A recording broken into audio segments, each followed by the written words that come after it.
Les amis, dinguerie, vraiment dinguerie. Là, j'ai une grosse vidéo mindset et psychologie à vous faire. Là, j'ai un exemple concret de ce que je veux vous expliquer et vous enseigner sur ma chaîne YouTube. C'est vraiment, ça se passe en live. Là, je suis dans un trade, donc j'ai suivi exactement les signaux que m'a fourni mon bot. Donc voilà, là, hop, le trade, il est en train de se dérouler. Tu vois, c'est du live hein, là, en ce moment, au moment où je suis en train de te parler. Bref. Ce qui s'est passé, je te mettrai une capture d'écran si c'est vraiment trop flou. Mais en gros, ce qui est en train de se passer, c'est que le prix, il a frôlé mon stop loss. Et ben, je me suis tenu à ma stratégie. J'ai pété un coup, comme on dit. Je me suis dit, voilà, il faut que je fasse confiance à mon bot. Et c'est le mindset que j'ai depuis le début. Il faut pas se prendre la tête sur les résultats court terme. Et j'aurais pu. Il fut un temps où ben, je vois que le prix s'approche de mon stop loss, ben, j'aurais clôturé, j'aurais encaissé ma perte et j'aurais fait n'importe quoi et ça m'aurait foutu le seum de voir que derrière, ben, le prix il a redégulé. Franchement, c'est des choses qui me sont arrivées dans ma carrière de trader.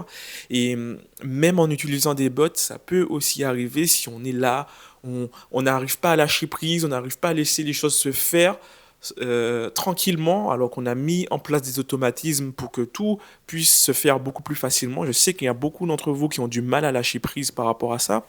Et ben, ils sont là, ils sont crispés, ils regardent leurs résultats tout le temps.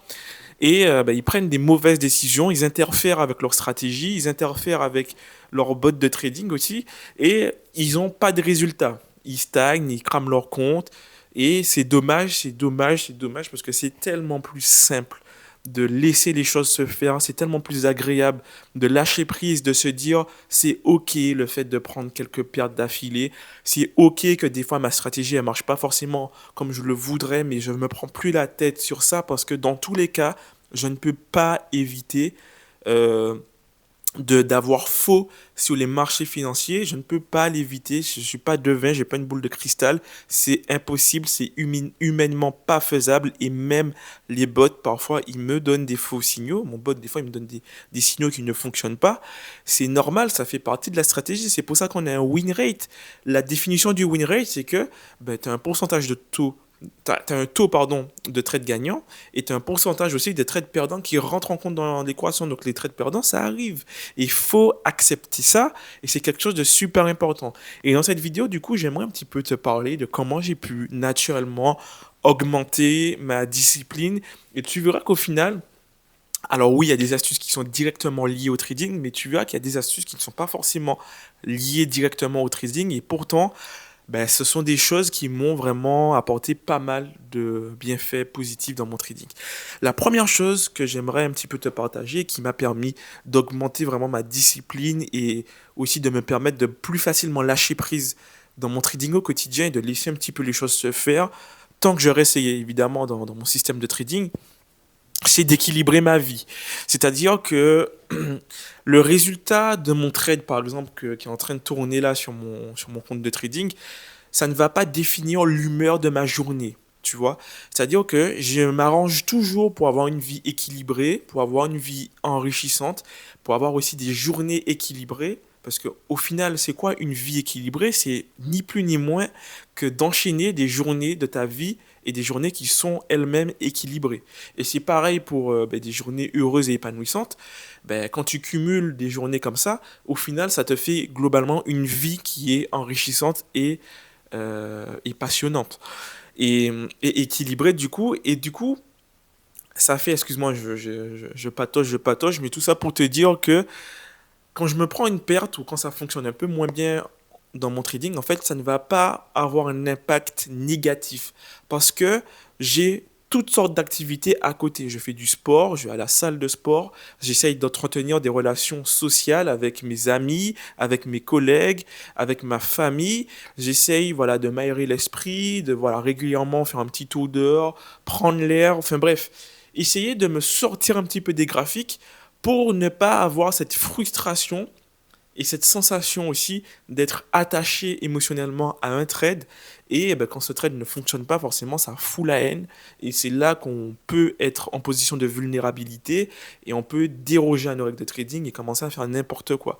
Donc la première chose, c'est équilibre ta vie. Donc mange bien, fais du sport, aie une vie sociale épanouissante. Trouve-toi aussi un autre centre d'intérêt que le trading. C'est pas pour rien que sur ma chaîne, moi je place le trading en second plan dans ma vie. Ok? C'est-à-dire que j'ai une activité principale qui me permet de payer les factures. J'ai aussi ma chaîne YouTube qui me permet aussi de développer ma créativité, de partager un petit peu mon expérience par rapport aux bots de trading et par rapport au trading en général. Ça me permet aussi, voilà, de décompresser, de parler avec toi. Ça me fait du bien. C'est une activité encore à part. Et puis, voilà, en toute fin, il y a mon trading qui, du coup, est partiellement automatisé. Donc, je passe encore moins de temps derrière les graphiques. Et ben, ça me fait du bien. Ça me fait du bien parce que quand ça fonctionne pas, je suis complètement détaché. Ça me fait ni chaud ni froid. Juste, des fois, je pars un peu con devant mon audience parce que je sais que beaucoup sont pressés. Ils veulent avoir des résultats rapidement. Mais j'ai toujours dit que les résultats, c'est sur le long terme qu'on les voit et sur le court terme, c'est chaotique, c'est aléatoire et on ne peut pas définir du jour au lendemain si on va faire un gain ou pas. Ok? Euh, il y a aussi une astuce que j'aimerais te partager, c'est le fait d'apprendre à perdre. Si aujourd'hui tu as du mal à encaisser les trades perdants en suivant ta stratégie alors que tu sais pertinemment que ta stratégie sur le long terme, elle est rentable, et l'astuce que je vais te donner, elle fonctionne uniquement si tu as la certitude que ta stratégie, elle est rentable sur le long terme. Cette astuce, c'est redéfinir tes objectifs. C'est-à-dire, l'objectif principal, ça va être de savoir encaisser des drawdowns. Donc là, limite, tu devrais être en recherche de trades perdants en respectant ta stratégie. Et si tu vois que ça se manifeste, ton objectif principal, ça va être de continuer à appliquer rigoureusement ta stratégie tout en encaissant les pertes. Et ça, c'est quelque chose qui se travaille. C'est comme ben, le fait de tenir les trades, hein. C'est exactement la même chose. Ça se travaille et il faut se fixer ça comme objectif. Et tu verras qu'à un moment donné, tu seras habitué à encaisser des pertes comme ça, à passer plusieurs semaines dans le rouge et à un moment donné sortir de ce rouge et commencer à exploser. Moi, typiquement, c'est ce qui s'est passé en janvier. En janvier, j'ai commencé mes 3 premiers trades, ils étaient perdants. Après, j'ai fait une petite pause, j'ai attendu les bons setups et ensuite c'est reparti de plus belle. Je suis revenu à break-even très rapidement et ensuite mon compte il a filé tout droit vers les 10% et c'est comme ça que j'ai réussi ma phase 1. Tu vois ce que je veux dire? Donc c'est important d'apprendre à perdre. C'est important et même quand tu as un bot de trading, lui aussi il sera sujet à des pertes, lui aussi il sera sujet à des drawdowns et c'est important que tu sois OK avec ça et que tu prennes ça en compte dans ton plan. Dernièrement, je me suis baladé sur YouTube, j'ai vu un trader voilà, qui passait un challenge et tout, et il était dans une erreur monumentale où son schéma de pensée, c'est que lui, il réfléchit uniquement en termes de gains et il ne prend pas en compte les pertes. Et pour lui, il a que quelques chances, donc je crois qu'il se laisse 4 chances, un truc comme ça, et pour lui, voilà, c'est soit ça va TP, soit rien. Donc il attend les meilleurs setups. Et effectivement, il va augmenter son win rate, mais il ne pourra jamais avoir un win rate de 100%. C'est impossible. Il n'y a aucun trader sur Terre qui a un win rate de 100%. Et donc forcément, à un moment donné, il va devoir faire face et travailler avec les pertes. Et vu qu'il n'est pas habitué, qu'il n'a pas pris ça en compte dans ses plans, ben, il va être déstabilisé. C'est sûr. C'est sûr et certain. Et quand tu es déstabilisé, tu es vulnérable et tu peux risquer de sortir de ton système de trading pour faire de la merde et cramer ton compte encore une fois. Donc ça, c'est le deuxième conseil. Apprends à perdre. Prends en compte les pertes dans ton trading. Il faut que tu sois OK avec ça. Il faut que ça soit normal. Il ne faut pas que ça soit quelque chose de honteux. Non. Ce qui est honteux, c'est de justement ne pas accepter les pertes et de faire n'importe quoi parce que au moindre drawdown, on remet tout en question, on est incapable de tenir une stratégie sur le long terme, et on remet tout en question, et on fait n'importe quoi, on crame, et bref, tu connais la suite, quoi. Ok? La deuxième chose, la troisième chose, pardon, c'est la méditation. Je sais, beaucoup de traders le préconisent, ça peut paraître aussi un peu bateau de le dire, mais c'est réel, vraiment, c'est ultra réel. La méditation, c'est efficace parce que ça te permet de prendre du recul, de sortir ta tête du guidon, tu vois. Et ça fait du bien parce que après une séance de méditation, quand tu as pris une perte, en fait, tu te dis, mais en fait, une perte, c'est quoi? C'est rien du tout. C'est juste, voilà, mon compte, il recule un tout petit peu, c'est normal. reculer pour mieux sauter derrière. Tu vois, tu recules de un, tu avances de 2. Et c'est comme ça que tu avances au final sur le long terme. Et méditer, ça te permet de prendre du recul. Autre chose aussi qui permet de prendre du recul, c'est de régulièrement se déconnecter. Donc ça rejoint un petit peu le premier point, le fait d'avoir une vie équilibrée. Mais là, c'est des déconnexions beaucoup plus long terme. Et c'est important, selon moi, de s'octroyer des vacances. C'est pas pour rien que dans le salariat, il y a 5 semaines obligatoires de vacances que l'on doit poser. Ce n'est pas pour rien, c'est parce que l'être humain, il a besoin de ces moments de déconnexion.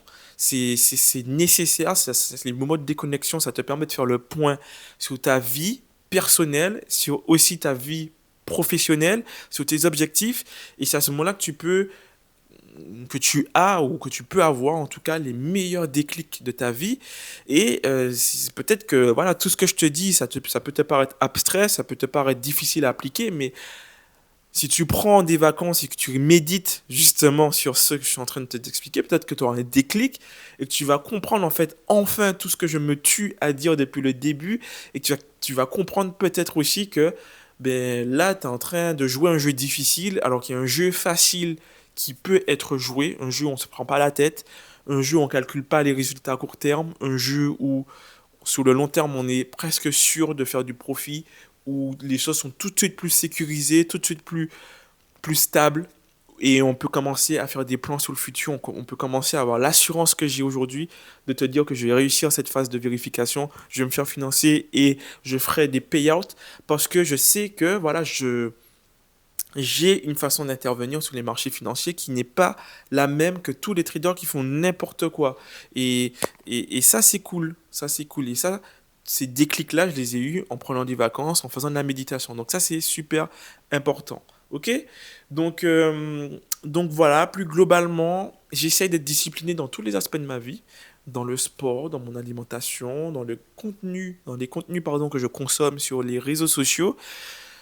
Parce que arriver à se maîtriser à ce niveau-là, c'est se garantir que l'on pourra se maîtriser quand notre trading va devenir un peu plus pardon, compliqué. Et en fait, ça va te donner une self-confidence qui va vraiment grandement t'aider par la suite. Voilà, quand tu prendras des pertes, par exemple, avec ta stratégie sur les marchés financiers. Et ça aide vraiment, c'est à ne pas négliger. Donc voilà un petit peu, je voulais te partager ça. C'est directement issu de ma propre expérience. Ça fait maintenant 5 ans que j'ai découvert le trading, que j'ai ouvert mon premier trade. J'en ai vu des vertes et des pas mûres. Aujourd'hui, je commence à avoir des résultats et ce qui me donne des résultats, c'est ce que je te partage dans mes vidéos. À aucun moment, je te partage des trucs foireux. Il faut vraiment que tu me fasses confiance. Et si aujourd'hui, tu n'as pas de résultats, essaye vraiment les conseils que je te donne. Essaye d'implémenter au fur et à mesure de mes vidéos les conseils que je peux te donner. Essaye de méditer sur les idées aussi que je te donne et tu verras que petit à petit, ça va pas se faire du jour au lendemain parce que l'être humain il prend du temps à changer, mais petit à petit, tu vas te remettre sur les bons rails et le train il va pouvoir fonctionner bien, quoi. Tu vois ce que je veux dire? Bref, c'était tout pour cette vidéo. J'espère que ça t'a plu. J'espère que tu aimes bien ces petits formats où on est dans mon salon et où je te partage un petit peu mon expérience. Moi, en tout cas, ça me fait super plaisir. C'est un pur kiff de te faire ce genre de vidéo. Moi, ça me détend et j'aime bien. Vraiment, j'aime bien partager tout ça. Et ben voilà, j'ai tout dit. Je te dis à la prochaine pour une nouvelle vidéo. C'était Nicolas.